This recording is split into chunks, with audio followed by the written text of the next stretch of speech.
Hello everybody. Today we're going to discuss about IELTS readings, uh, matchings specifically, and I'm from Lark Immigration.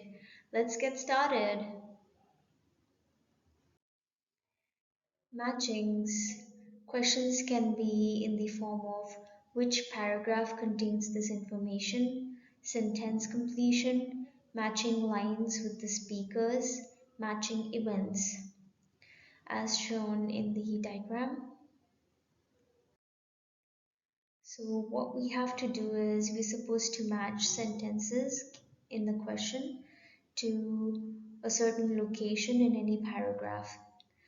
So we have to make sure that we read the instructions very carefully to see what we have to match. We should mark keywords in the question so that we can figure out from what section, the passage, we're taking the information. You need to pick the first word or phrase to get specific location on the question. There's an example we give, a time when there was a huge change. So the keyword is about change. So there could be many locations saying about the change. So we have to figure out which precise location is saying uh, accurately about a huge change. So we will make sure to figure out that correctly.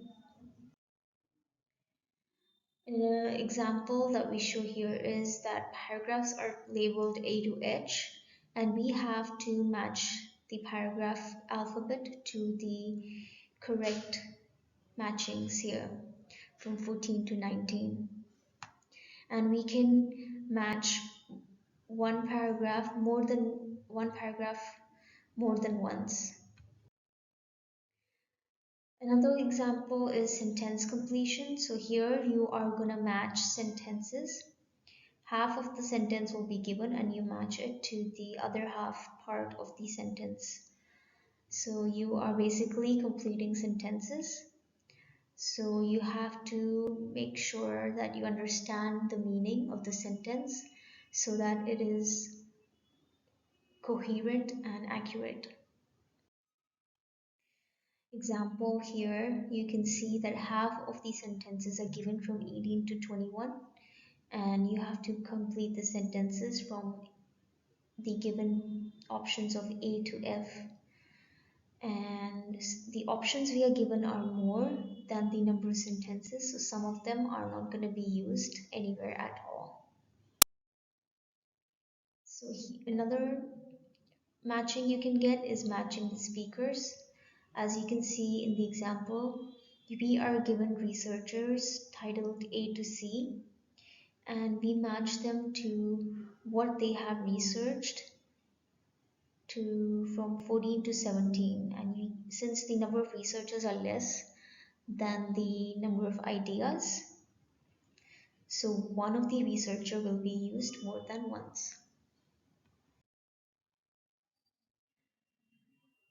Next is matching events. Here you're going to match the dates from A to F to the event that happened from 1 to 5. That's it for. Please like and subscribe to our channel and so that you can have more new content on IELTS. Bye bye.